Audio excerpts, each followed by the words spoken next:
Kaya kami napunta sa Quezon City na paglipat namin.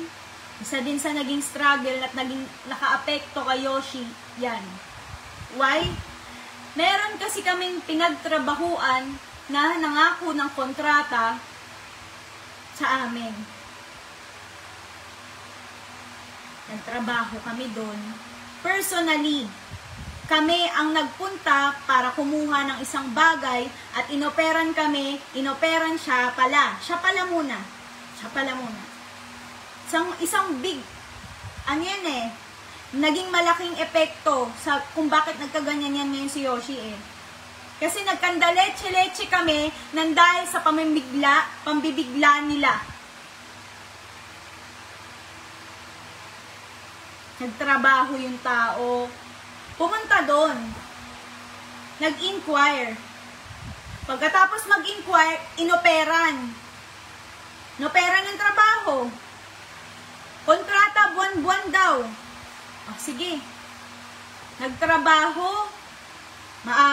Maayos nagtrabaho. Biglang boom.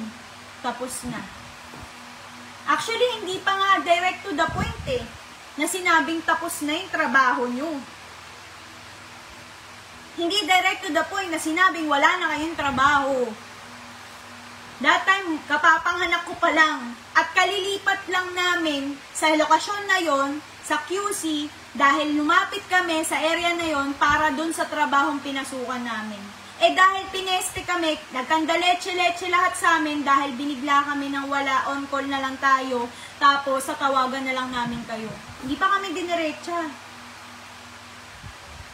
Hindi pa kami binigyan ng dahilan. Ngayon, naging malaking epekto kung ba't nagkaganyan si Yoshi. Sumama ang loob ng tao. Bakit kamo? Kontrata tayo eh. Legal tayo magkontrata nagtrabaho dito, tas tinarantado nyo, pineste nyo. O ngayon, nagkakandaganto-ganto na, matutulungan nyo ba? Natulungan nyo ba? Naawa ba kayo? Nakonsensya ba kayo? Para lang sa mga chismosang nandito na 4.3K, ha? Hindi ko siya pinagtatanggol. Kasi hindi nyo nga kilala kasi yung tao. So, wala kasing mag-speak out para sa kanya dahil wala mga kaibigan niya, wala yung mga nakakakilala sa kanya, wala yung mga taong magsa-stand out para sa kanya. Sige, oo, meron kami naging pangit na nangyari. Meron naging pangit na alaala. Merong mga nangyaring pangit ngayon sa amin. Last week, may pangit na nangyari sa amin. Nag-away kami, nagkatalo kami, hindi kami naging goods, meron kaming pinagkatampuhan, meron kaming yung mga dyan na puro panggagaslight, puro pangtatanggol daw, puro pang... Saluhin nyo po, kunin nyo po si Yoshi. Para sa mga na naaabang dyan, go! Kasi kasuhin nyo doon, puntahan nyo doon, dalan nyo ng pagkain, ano ba? Go! Tingnan natin yung matagal na, diba? Up until now, nagtatalo pa lang kami, nagkakaroon pa lang kami ng maliit na pagtatalo. Andyan na kayo nasa messenger kung ano-ano na pinagsisend nyo. So, ito siya. Ngayon, galing ako doon, bumisita ako doon. Lahat ng mga hinilapitan kong kaibigan, nilapitan kong kakilala, nilapitan ko naging konektado tungkol dito. Lahat yan, hiningan ko na ng tulong, nagmakaawa na ako, lumuhod na ako, umiyak na ako.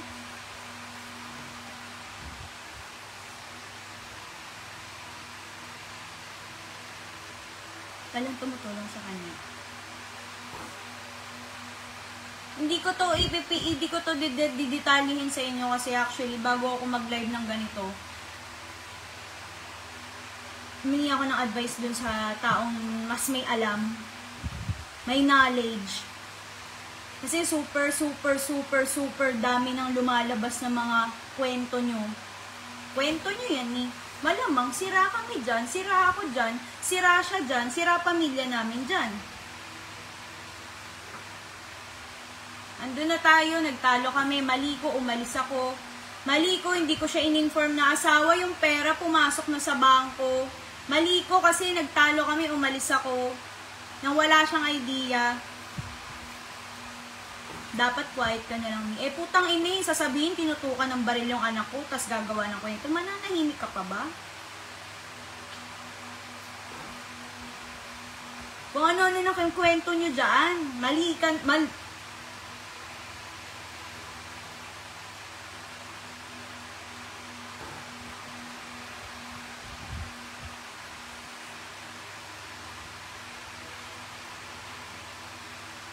kung kami ng partner ko toxic, ano pa yung mga taong nakikisawsaw, yung mga influencer na nakikiride, nakikihype, anong tawag nito? Okay, to make it, balik tayo sa caption. Bakit naging ganyan si Yoshi? Umuwi yan ng Pinas dito, last year, para sa anak niya. Okay? Umuwi yan para sa anak niya na hindi niya napuntahan, hindi niya nakita, hindi niya nakinita dahil may something doon. Hindi ko na para kwento yun. Hindi ko na para anin yun.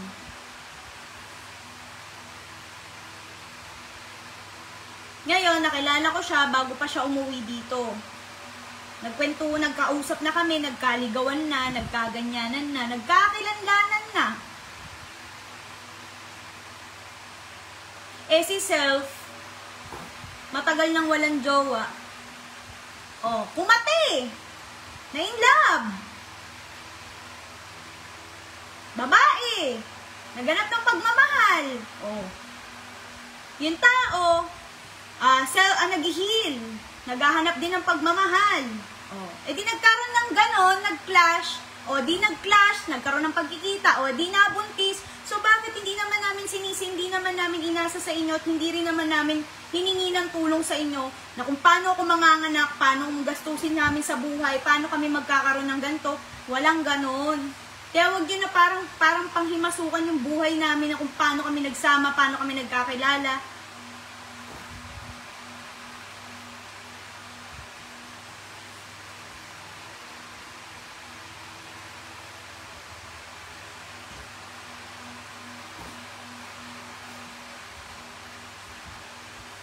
And to make it clear lang, para dyan kay Jess Margos, abangers ka din naman, hello. Para sabihin ko sa'yo, si Yoshi ang nag-PM sa akin sa TikTok at unang nag-message. Hindi ako low class na katulad mo, wag mo ko itulad sa'yo. Nakakapuno na kasi. Ang hirap alam mo yun, nag-e-emote yung tao, nalulungkot yung tao. May makakabasa ka ng ganyang mga message, ng mga ganyang mga comments, mga anak mo idadamay. Okay na nga kami, okay na nga ako eh. Nagkaganyan yan si Yoshi, alam niyo kung bakit. Dito sa Pinas, expected niya na ang mga tao dito sa Pinas katulad ng mga nasa Japan. Na kung anong gawin mo sa labas, lumakad ka sa labas, sige, sabihin mo nang hindi ka na vlogger. Hindi ka na vlogger. Hindi na. Nag-video-video ka na lang. Artist puno.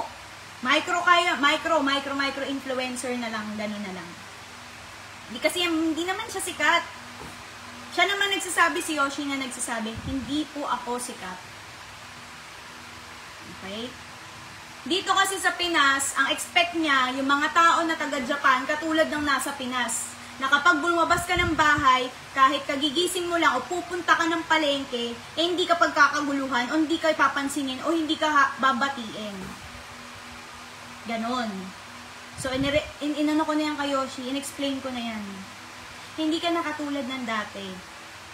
Hindi ka nakatulad ng dati na yung mga tao sa Japan, eh dadaanan ka lang kasi yung mga tao doon, hindi naman pala social media. Ngayon, yung itong dito, mga tao dito sa Pinas, talagang masanay ka.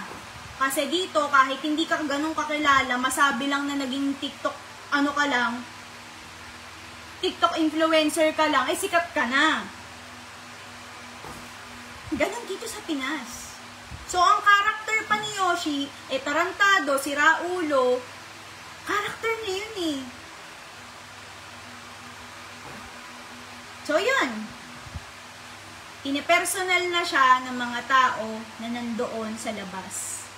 Minumura siya, sisigawan siya, bigla siyang aakbayan, bigla siyang tatawaging tol, bigla siyang tatawaging aasarin ng mga bagay na ayaw niya. Pumapatol siya. Kasi hindi siya sanay. At hindi niya pa alam yung industry kung nasaan siya. Yun. Kung bakit nagkaganyan yan si Yoshi. Hindi niya ni-known yung sarili niya na isa siyang influencer na may pangalan na at labeled na siya yun. Hanap ka na nga dyan, na mga rap artist na micro dyan, gumawa na 10 kanta, 5 kanta, hindi pa nakikilala. Hindi pa pumutok yung mga kanta. Aminin nyo lang. Pero mas siya, kilala siya. Dinamdam niya, pinersonal niya, kaya ngayon, yung sarili niya ngayon, nasasaktan siya kapag may mga taong ganyan ng baba siya. Sa totoo lang guys, apektado lagi yan si Yoshi kapag may mga ganyang bagay. May mga gumaganyan sa kanya, lalo na sa personal. Kasi hindi niya na-expect na yung mga tao dito sa Pinas ay katulad nga ng mga taga-Japan na walang pakialam sa mundo at walang pakialam sa paligid kapag lumabas ka. Nasanay si Yoshi kung saan hindi siya sanay dito eh. First time niya lang ulit magstay dito ng ganito katagal. At tinutulungan ko naman siyang intindihin at pinapaintindi ko naman ho sa kanya. Kaya every time na magkakaroon ng gulo dito at may involve siya sa mga issue at may involve siya sa mga taong walang respeto, bastos na kahit kasama ako at kasama ang anak ko, babastusin, sisigawan kami. Sample ko na lang, pinaka-latest. Nasa Legarda kami. Legarda branch ng Jollibee. Drive-thru. Meron taong staff ng Jollibee. Nasa drive-thru kami. Hindi siya yung cashier. Hindi siya yung staff na mag-a-assist ng order. Imaginein mo ha. Gutom kami. Pag gutom ka, di ba mainit ang ulo mo, mabilis kang pumutok? Nakita niya nasa salamin sa mata si Yoshi. Umiwas si Yoshi ng ating bintana. Ngayon, kung ikaw nasa maayos kang pag-iisip at nasa loob ka ng trabaho, iisipin mo na nagtatrabaho ka sa kumpanya na pwede kang matanggal, pwede kang masuspinde, para gawin mo yung isang bagay na sisigawan mo yung customer ng Jollibee. Hindi siya sigaw na, eto lang yung taong yon nasa loob ng kitchen. Sumilip ng ganon, nakita si Yoshi, kung di ba naman din walang respeto at bastos, sumigaw ng napakalakas.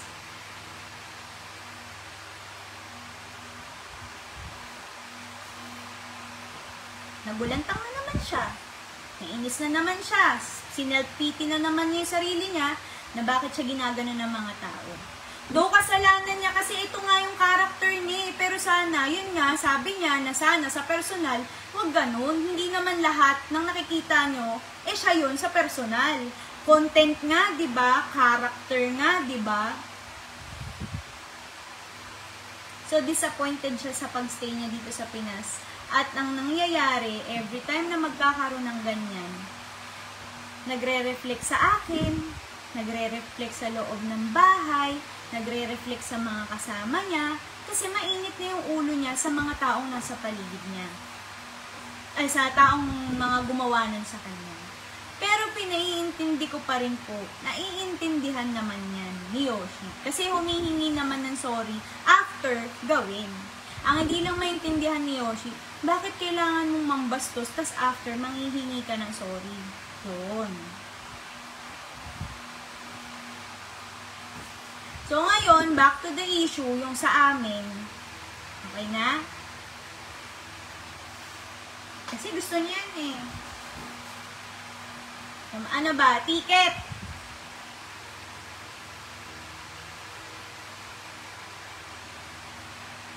Ticket, di ba? Naaaning kayo Naaaning kayo tungkol sa ticket kung bakit hindi ko siya binibigyan ng ticket, kung bakit hindi ko siya pinagbibigyan na bumili ng ticket, at bakit hindi ko siya binubuk papuntang Japan.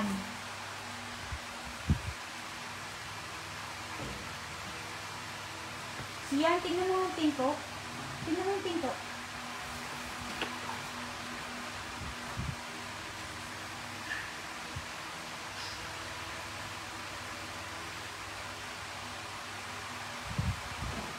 Way back November 18 last year. Birthday niya. First time namin magkasama, dinala ko siya sa Boracay. Alam ko kinukwento niya to sa inyo. Alam kong nilive niya rin to. Alam kong yung time na yon, alam niyo rin yung issue about dun. So, lilinawin ko na. Sa akin namang gagaling, kasi nga hindi nga po magaling mag-deliver si Yoshi ng mga pangyayari, salita, ganap, o kung ano pa. Hindi siya magaling magsalita. Magulo siya magsalita. Pero kung ikaw naiintindihan mo siya, maiintindihan mo yung sinasabi niya. Marami kang kilalang ganyan, di ba? Baka nga ikaw yun eh. Isa ka dun. So anyway, yun siya. November 18 last year, 2023, dinala ko si Yoshi, birthday niya. Nagpa-book kami, nag-book ako ng ticket, papunta ng Boracay, 3 days and 2 nights. Buntis ako nun. Mga 4 months, hindi ko na matandaan eh. Binook ko siya doon, birthday niya, first day namin, may inamin siya sa akin. Si Yoshi yung tipo ng taong pag may ginagawa siyang kasalanan sa girlfriend niya, umaamin siya. Kahit na, alam mo yung sobrang hindi ko alam eh. Hindi ko siya maintindihan nung una eh. Pero ngayon naiintindihan ko na. Inamin niya sa akin na may nakachat siya ang babae. Hindi ko napapangalanan, pero until now, meron akong screenshot nun. At meron ako ng lahat ng proof. Ng yan. Nag-chat siya ng babae. Tinanong ko siya, bakit mo ginawa yun? Una, salita niya ganito, may aaminin ako sa'yo, asawa. Meron po akong nagawang mali. Sabi ko, talaga? Sabi niya, pero bago ko aminin, huwag ka sana magalit. Sabi ko, ano ba yun? Sige, sabihin mo. Ngayon, ang nangyari, may nakachat daw siyang babae. Tinanong ko syempre, bakit mo nagawa yun? Ang sagot niya, ganito. Ang busy mo kasi, nawalan ka ng time sa akin. Yun yung reason niya.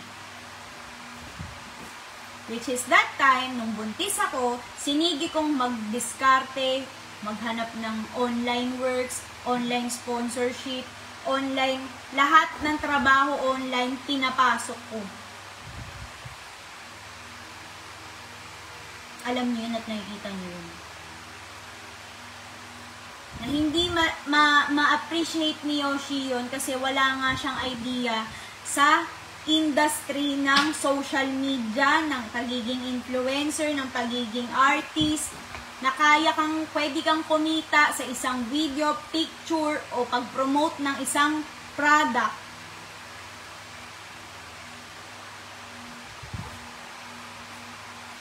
So ako, buntis ako noon, emotional. Bukod sa emotional, syempre, buntis nga eh, maramdamin. Ano pa ba? Sobrang babaw ng feelings, ganun. Di ko kayang hindi magalit. Hindi ako nagalit actually. Nagtampo. Pero pinatawad ko siya nun. Yun yung hindi niya makalimutan dahil lang mangyayari pala, gusto niya mapakalimutan ko yun dahil birthday niya, mapatawad ko siya. Still, sa nangyaring yon, up until now, magkasama pa rin kami, okay pa rin kami, pinatawad ko pa rin siya. Ang hindi ko maintindihan yung mga sinasabi ng mga tao sa paligid niya at sinasabi ng isang tao na kasalanan ko daw kung bakit daw nagkaganyan si Yoshi. Sige nga, ngayon mo sabihin sa akin, paano ko naging kasalanan, naging ganyan si Yoshi? Na unang pagkakataon, nagkamali siya, pinatawad ko siya. Nasundan. Sa ibang way naman.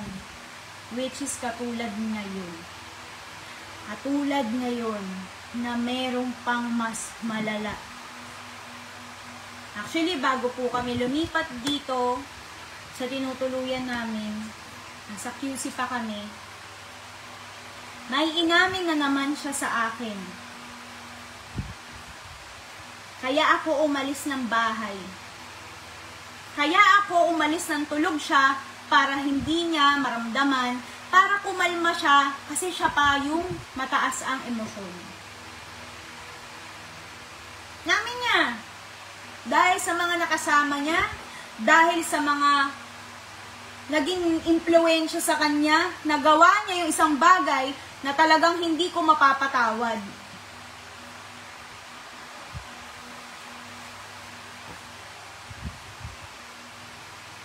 So, lumipat kami. Pagkatas namin, sabi ko, may magagawa pa ba ako?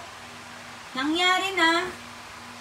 Isusurrender ko ba yung buhay ng pamilya ko, yung binuo kong pamilya dahil sa pagkakamali mo na yan? Na choice mo nga ka mo. Choice daw niya yun eh. Choice ni Yoshi yun. Imagine ganito, sample lang yun. Ito lang yun eh. Sample lang yun ha. Sample lang ko kayo.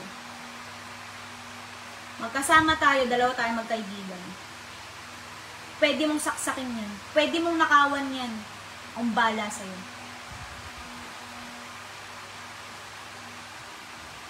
Diba? Simple as that. Kung di mo bibigyan ng idea, hindi niya magagawa.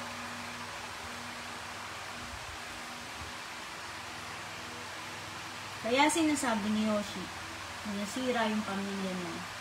Sinisisi niya yung sarili niya. Sinisisi niya yung nangyari. Sinisisi niya yung mga pinag-ugatan.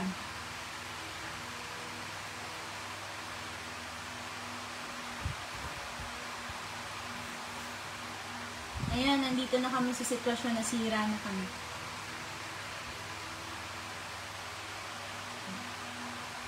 Sana masaya kayo. Sana nakakatulog kayo. Sana nakakalunok kayo ng pagkain. Sana nakakainom kayo ng tubig nang hindi kayo nabubulunan dahil may batang nadamay, may batang nawala ng tatay, may kapapanganak lang din na asawa na halos mabaliw-baliw ngayon dahil yung asawa ngayon nasa kulungan.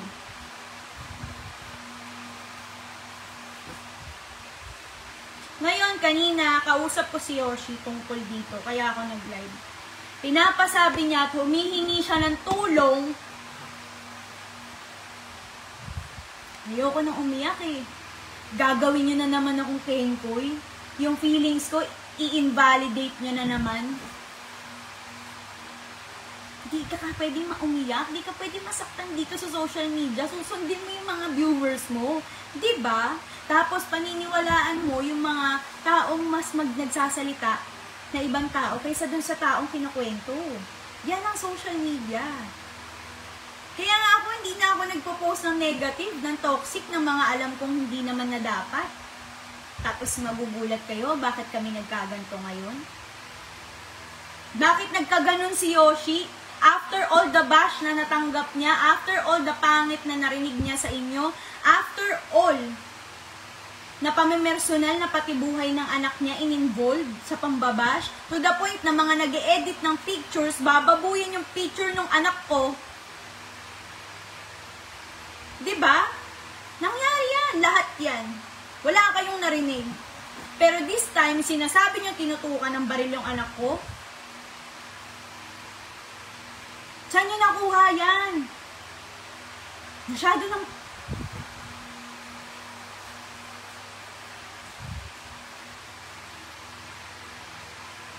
Di nga kami okay. Hindi kami okay.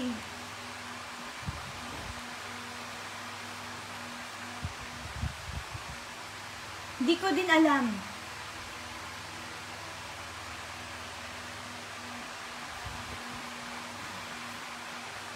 Inom lang ako ah.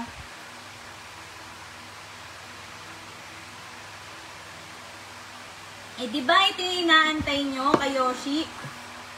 Di ba inaantay nyo magkamali yung tao? Di ba inaantay nyo mabutasan yung tao? Di ba inaantay nyo to kaya nadidiin to ngayon? O ngayon nandito na siya sa sitwasyon na to. Wala nang lahat sa kanya. Baka gusto nyo naman tulungan. Hindi yung time na meron kayo, sa kanyo lang, meron siya, sa kanyo lang kasama. Hindi yung time na masaya lang kayo. Nakakasama nyo siya, sa kanyo lang siya pupuntahan, makakasama. Hindi yung time na meron siyang panlabas, meron siyang pang... Sa kanya lang siya sasamahan. Nagamit niyo na yung tao, di ba? Kaya nga siya napunta sa inyo, di ba? Kaya nga napasok sa circle ninyo, di ba? Nagamit niyo na. Hindi pa nga tapos actually, di ba? Hindi pa nga siya totaling bayad eh.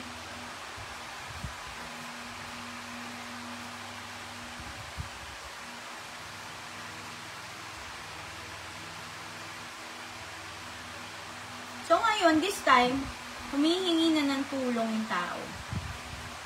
Ito, pinag-live niya ako. Galing ako doon. Bumisita ako doon. Okay po yung kalagayan niya. Naayos po si Yoshi doon. May time lang po na hindi ko siya makausap. May time lang po na hindi pinapakausap. May time lang po na inaabotan ko lang siya ng pagkain. Dahil hindi ko alam kung bakit bawal. Hihingi na ng tulong yung tao. Nakikiusap na sa mga taong nakakakilala sa kanya, napakinabangan siya, natulungan niya. Kayo na nga nagsabi, di ba, mabait yung tao. Dun sa mga taong nakaapekto sa pagkatao ni Yoshi, trabaho, kaibigan, mga boss at kakilala. Nagmamakaawa na ako, nagmamakaawa na siya, natulungan siya. Kasi walang gumagalaw. Isa pa yan. Kaya kami napunta sa Quezon City, na paglipat namin. Isa din sa naging struggle at naging nakaapekto kay Yoshi, yan. Why? Meron kasi kaming pinagtrabahuan na nangako ng kontrata sa amin. Nagtrabaho kami doon. Personally, kami ang nagpunta para kumuha ng isang bagay at inoperan kami, inoperan siya pala. Siya pala muna. Isang big, ano yan eh, naging malaking epekto sa kung bakit nagkaganyan yan ngayon si Yoshi eh. Kasi nagkandaleche-leche kami nang dahil sa pambibigla nila. Nagtrabaho yung tao. Pumunta doon. Nag-inquire. Pagkatapos mag-inquire, inoperan. Inoperan ng trabaho. Kontrata, buwan-buwan daw. Sige. Nagtrabaho. Maayos nagtrabaho. Biglang boom. Tapos na. Actually, hindi pa nga direct to the point eh. Na sinabing tapos na yung trabaho nyo. Hindi direct to the point na sinabing wala na kayong trabaho. That time, kapapanghanak ko pa lang. At kalilipat lang namin sa lokasyon na yon, sa QC, dahil lumapit kami sa area na yon para dun sa trabahong pinasukan namin. Eh dahil pineste kami, nagkandaleche-leche lahat sa amin dahil binigla kami ng wala, on call na lang tayo, tapos sa tawagan na lang namin kayo. Hindi pa kami diniretsa. Hindi pa kami binigyan ng dahilan. Ngayon, naging malaking epekto kung ba't nagkaganyan si Yoshi. Sumama ang loob ng tao. Bakit kamo? Kontrato tayo eh. Legal tayo magkontrato nagtrabaho dito, tas tinarantado nyo, pineste nyo. O ngayon, nagkakandaganto-ganto na, matutulungan nyo ba? Natulungan nyo ba? Naawa ba kayo? Nakonsensya ba kayo?